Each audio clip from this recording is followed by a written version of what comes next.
much love. Everybody out there. Whoa, Nelly. This is another down and dirty, quickie Pele report. Just a quick update on what's going on. See how I can knock this out. These days are like, all I can say, it's trying to light a candle. You ever try to light a candle or light a stick of incense or a smudge stick or something while the wind is blowing? You know, or, try to, walk down a wind tunnel. These days, like this week, okay, is like walking down a wind tunnel with a lit candle, trying to keep it so it doesn't go out. Yeah. I've been talking about this for a couple of months now. This is Pluto squaring the moon's nodes, okay? I mean, that is exact on Thursday. Oh, today is January 13th. Tuesday, yeah, of 2015. 2 days from now, but like right now, we are in it. Pluto and the nodes move very slow. This is going on the whole month of January. Pluto will actually be square the nodes for 2 more months, February and March. We're in a kind of a 3-month period, January, February, and March, that's really intense. Next week, on the 20th, yeah, Uranus is in exact to the minute conjunction with the south node of the moon. So we've got this Pluto square Uranus, squaring the moon's nodes, all going on at the same time. If that wasn't enough, Mars, Mars has now gone into Pisces, yeah? And it is squaring Saturn tomorrow over there in Sagittarius. So we have a Mars square Saturn, Uranus square Pluto. Then, if that wasn't enough, like today, okay, as I'm doing this report, the moon is just like, finishing up, completing, its 3rd quarter square to the sun and moving into Scorpio. So we're going to have the moon in Scorpio, okay, for a few days. And then on Friday, she goes into Sag, hits Saturn on her transit through Sag. Sunday goes into Capricorn, spends, and finally we have a new moon. The sun moves into Aquarius. We have a new moon next Tuesday at 0 degrees Aquarius. Exactly opposite my sun. I don't know what's going to happen. Yeah. But I'll tell you what, if we can make it to that new moon, okay, don't forget, this is the balsamic, this is the the waning moon, okay? She's getting smaller and smaller and smaller, and they call it, the dark moon is that last few degrees, okay, where she's completely gone and completely dark and you can't see her. She's like kind of swallowed by the sun, yeah? Before that new moon happening next Tuesday. So, it's Tuesday to Tuesday now. I'm doing this report on Tuesday, and we have this huge intensity. And good, bad, up, down. There's a heads and a tails to this, okay? It's not, like all terrible, terrible, terrible. This is what it is it is a transformative metamorphosis, alchemy. Nuclear power, okay, can generate, tons of, electric light bulbs, or it can kill, billions of people. But nuclear energy is nuclear energy. This is the time that we are in now. Pluto rules fission. Yeah, so Pluto is, when they discovered Pluto, this is the atom bomb and nuclear power and everything came around, right around.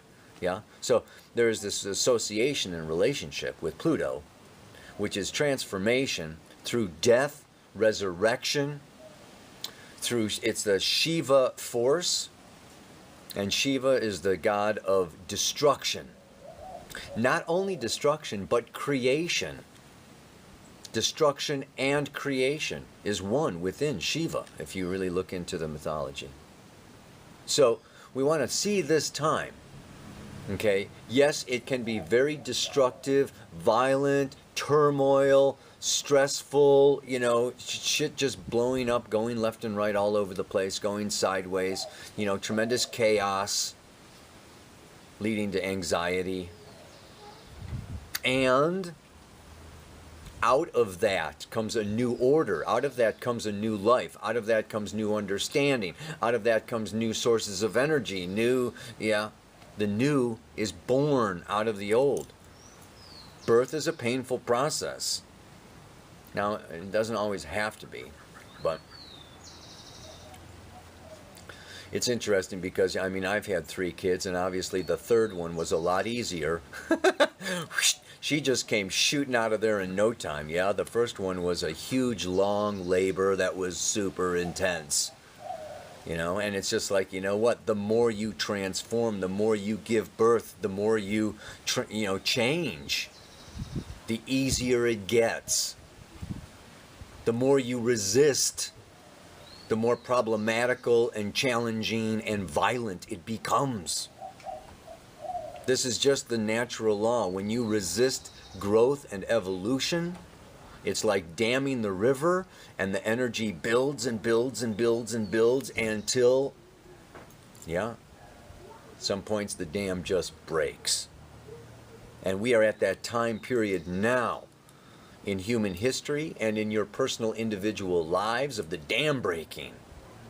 Yeah?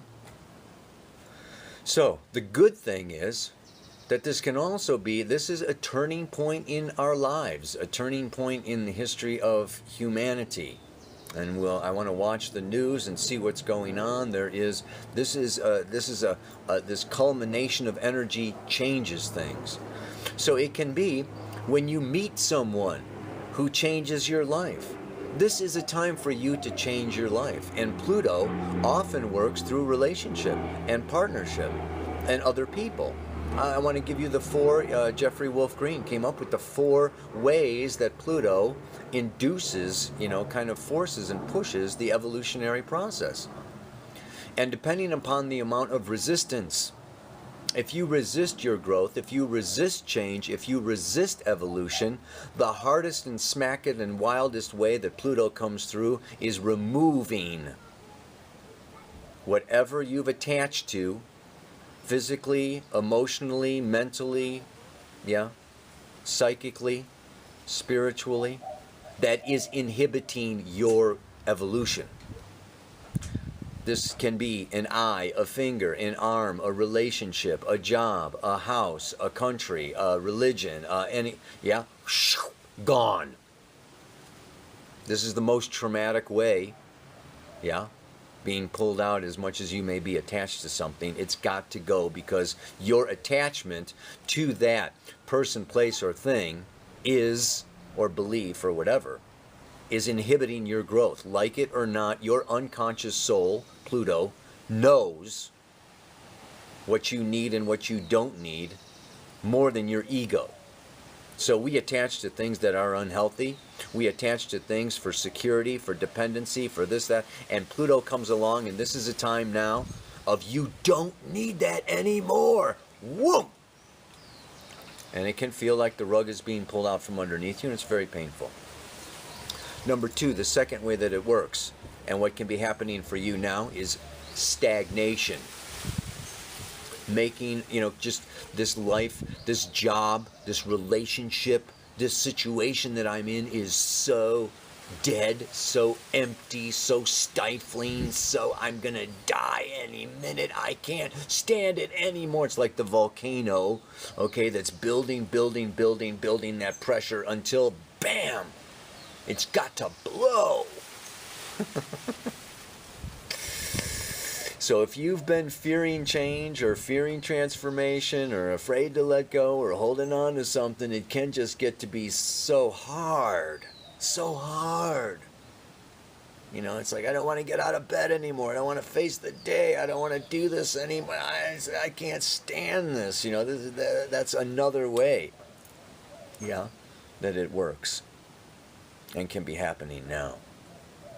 Now we get better and better. The third way, is through relationship, through partnership, where somebody or something or some force, friendly or foe, friend or foe, comes into your life, and you know, the look in their eye is mesmerizing, you know, and you know, the laws of attraction kick in, and you know, there's like this, you know, soul union, twin flame, soulmate, and you know, I'm just like, you know, triggered and buttons pushed and this and that and the other. So, you know, relationships and other people can now come into our lives, and you just, now is the time, like I think I said in the last Pele-report, just really pay attention. Pay attention, because you know, what's going on now is like you're getting signs from life. You know, life is really saying, don't go here, don't do this, do that, don't, you know, don't lose yourself in that, but, you know, wake up to that. This is like, you know, time to, you know, choose the door you want to walk through, because this is life. This is the one and only time this is going to happen for any of us in our lifetimes while we're in physical bodies. The fourth way Jeffrey talks about, of course, is just the emergence of a new talent, of a new capacity, of a new aspect of your identity or your soul or your nature, of who you are from past lives, that now just like comes up and surfaces. Oh, I never knew I could play the piano. Oh, I never knew I could speak a foreign language. Oh, I never knew that I could, you know, climb mountains or whatever. So this is also a time where some new, you know, some new things can, you know, emerge and come into your life. So this is Pluto squaring the moon's nodes. Now we have to put Uranus conjunct the south node of the moon. And that south node of the moon in Aries, Uranus is, you know, just, this is a time of electrifying, awakening, liberating, shock, awe about who I essentially am. Aries is my instinctive identity, just, you know, my root. So this is a time of new desires, new impulses, spontaneously arising, that can be very sudden and rebellious in nature, revolutionary, just like, you know, like I just gotta go and I just gotta break out and I gotta break free, and if you're not, then it can be the world kicking your butt, yeah, telling you to get, so you can either be a force of liberation or you can get liberated, like it or not, yeah. And obviously getting liberated, like it or not, is more traumatic. Yeah. So be the change. Don't wait for the change. Is kind of the message here, with Uranus conjunct the south node of the moon. Now the north node of the moon is in Libra, which I've talked about forever and ever, you know. Relationship, partnership ruled by Venus, harmony, compromise, cooperation. You know, it's time to, part of our new identities of, you know, of who I am. You know, this is a time of really moving and learning and growing through, yeah, partnership and relationship and other people, and realizing the benefits. There's bennies to getting along. And Uranus in Aries doesn't really want to get along. Uranus in Aries, you know, is just like, you know, pretty narcissistic. So this is a time where relationships can be a little trying, you know, and you can feel like they're, you know, the gilded cage. Maybe not the gilded cage as much as the jail cell, and you just want out. But I encourage you, now is a time, you know, for actually hanging in there a little longer than you might otherwise do. Yeah. Mars square Saturn, building up. It's going on for the whole week. Mars goes into Pisces, and this is like a big shift, like today, from Aquarius into Pisces. Surrender. It's coming around to conjoin. It is, you know, it is conjunct Neptune, and we're going to be in for this Saturn square Neptune. Yeah.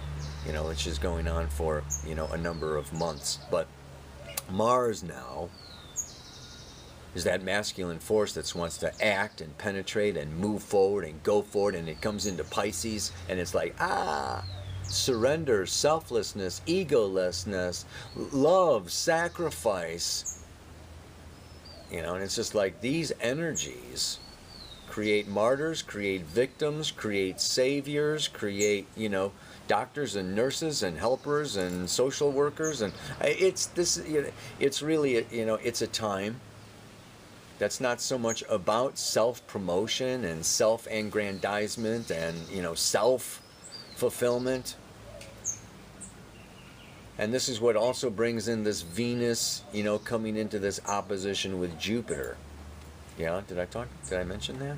Well, it's happening too, yeah?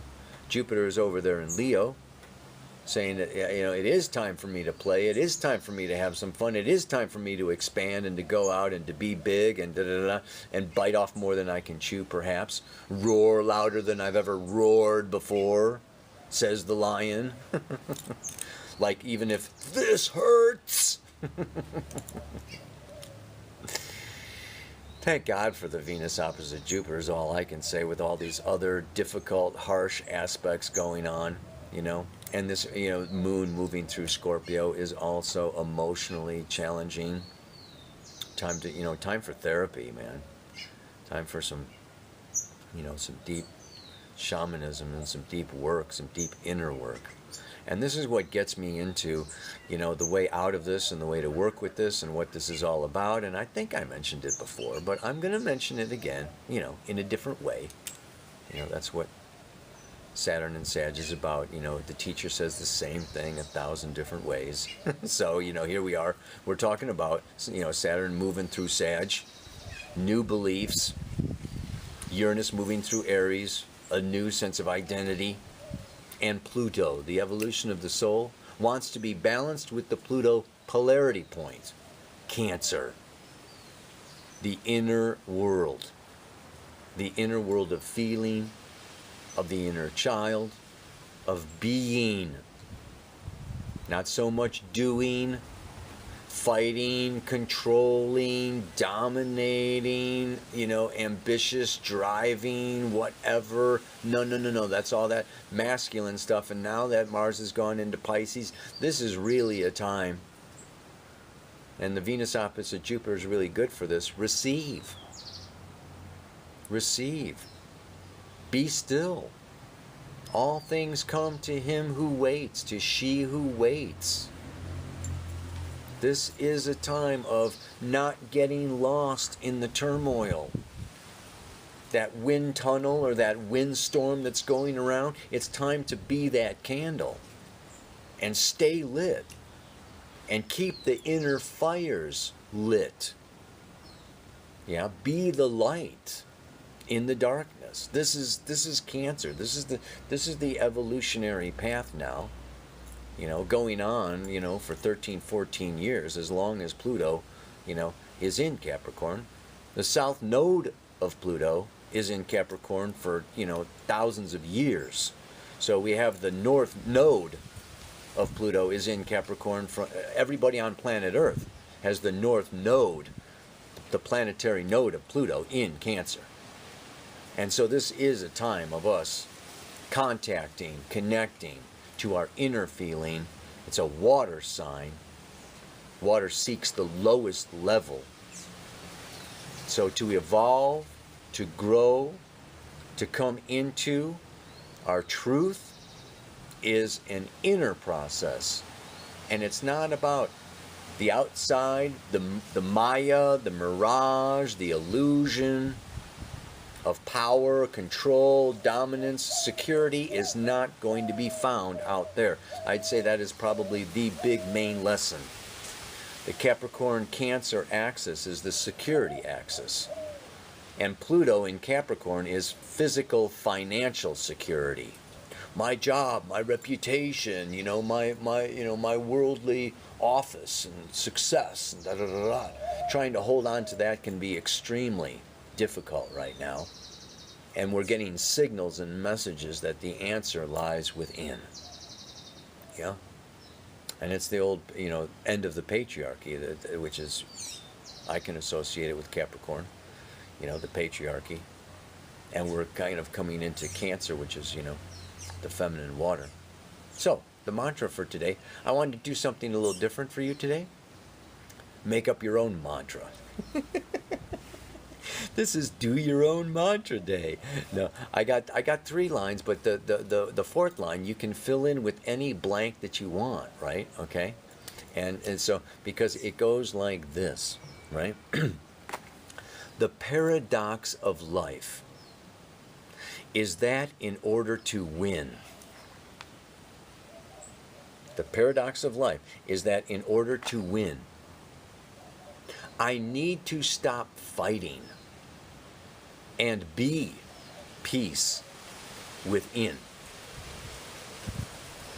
And I changed that from and find peace within, but how do you, seeking and looking for peace is not be, you want to be peace, not look for peace and find peace, but be peace, yeah?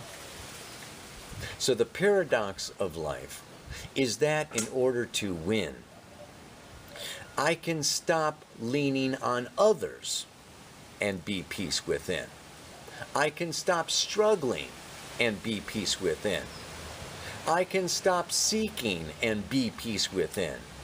I can stop screwing and be peace within. It's a, what you want to look at just is that, it's the yin and the yang, right?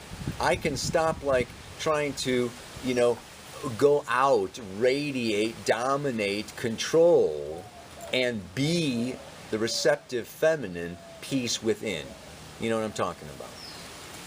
So, I mean, I'm going to type up and write up, the mantra as, I need to stop fighting and be peace within, but totally feel free to just see where you are possibly distracted or where your energy is going or what is pulling you off center, and let go of that and be peace within, because your intuition, your inner knowing knows, yeah, what peace is and knows when you are in the flow. So be there. Be with yourself. Be in it. Namaste. Aloha. So much love.